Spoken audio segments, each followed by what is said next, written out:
Season 2, Episode 5 through 8 is Star Wars at its peak.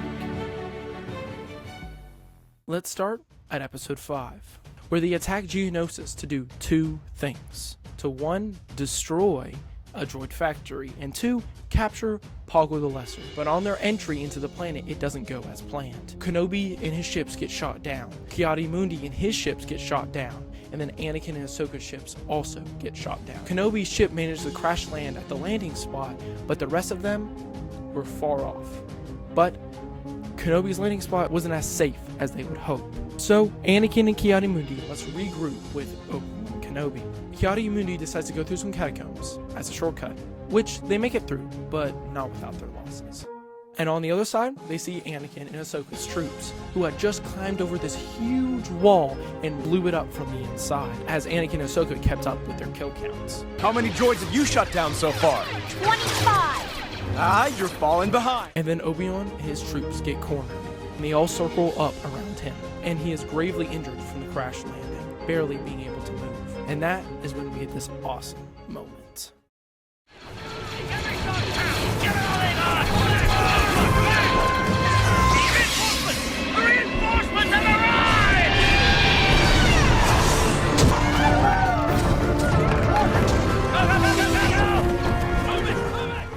This scene is so good because it's so hopeless.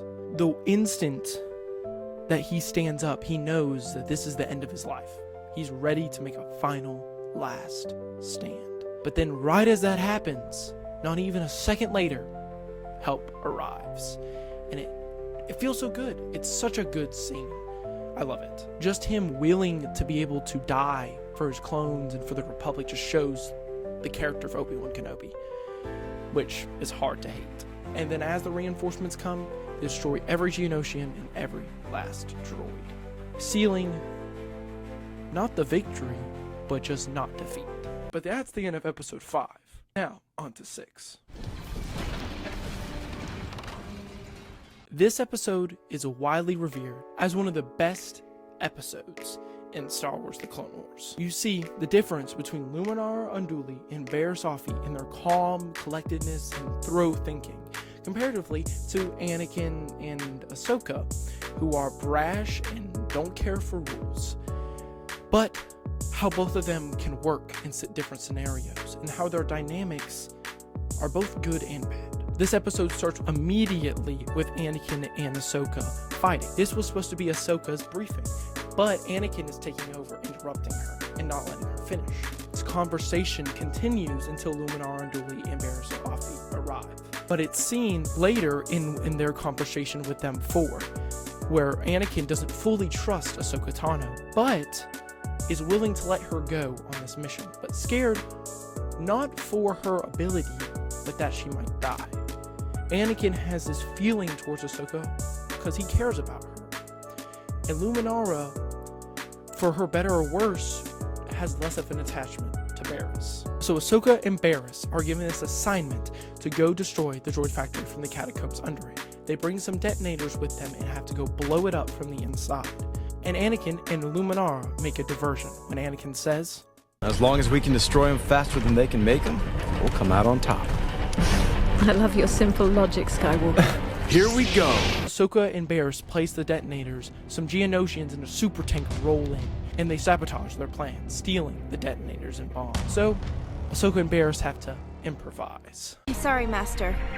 We can't make it out. Can't make it out. Ahsoka, wait! Fire.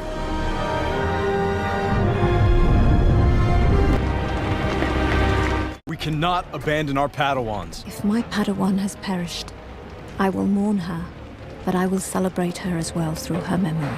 Luminara and Anakin have opposite reactions to this. Luminara has a calm and collected mindset, while Anakin is distressed and anxious, knowing that she's still alive, believing that Ahsoka is still alive, because he can't let go. But this turns out to be for the better, because he finds her in the rubble, and they're still alive. I told you we shouldn't give up on them. It's not that I gave up, Skywalker, but unlike you, when the time comes, I am prepared to let my student go. And that's another 2 people that have tried to sacrifice their life for the greater good. And that's the end of episode 6. But on to episode 7. In this episode, Luminara goes to find Pago the Lesser in the temple of the Geonosian Queen. But she gets captured, so the Jedi have to go and save her. But they find these Geonosians that are zombie-like with this parasite crawling through them. Luminara tells them to go back. Again, another person trying to sacrifice their life for the greater good. But Obi-Wan takes some out of Anakin's book and doesn't obey orders. And in this case, again, it works out. And that's the end, right? But then we have episode 8. Ahsoka and Barriss are sent to give medical supplies to Kit Fisto and his troops. As they are leaving Geonosis, one of her men gets infected by this parasite and brings more with him. So on the ship, he infects the rest of the men, and they attack Ahsoka and Barriss. But luckily for them, they escape. Barriss kills a clone to stop him from killing them and climb through the vents. Ahsoka goes to the communications room to call for help and tell Kit Fisto not to open the doors to anybody. And Barriss goes to the bridge to get back control of the ship. Ahsoka calls Anakin, who had just used a force choke on Pago the Lesser, to figure out how to save them. And he tells Ahsoka that the only way to beat them is to freeze out the chamber.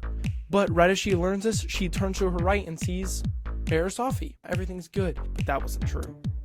Barriss had been infected by the parasites. Ahsoka runs around not willing to kill anything. Barriss Offee gets control of herself to say, Kill me, please. but Ahsoka wouldn't do it. Ahsoka wouldn't kill her. Ahsoka wouldn't kill any of these men. But later, they wake up because Kit Fisto had came and rescued them from the freezing cold temperatures. And as Ahsoka wakes, she sees Anakin. And she asks Anakin the question she's been asking herself. Was she right to save Barriss and not to kill her even though she asked? Anakin said this. It's your duty to save as many lives as you can. Barriss knew you could save thousands if the worms were destroyed, which she thought meant destroying her too.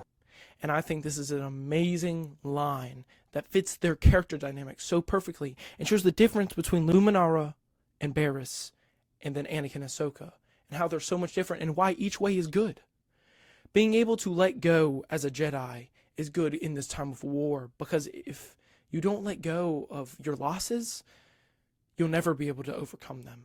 But if you're not able to let go, you care about these people, which is a human thing to care about people, and you actually grow closer to them and are able to be better with them, to have chemistry to overcome any odds. And I think that's an amazing line for the arc to end on. I definitely didn't touch on everything in this video. If you haven't watched the Geonosian arc, definitely go watch it. And watch the whole Clone Wars for that matter if you haven't.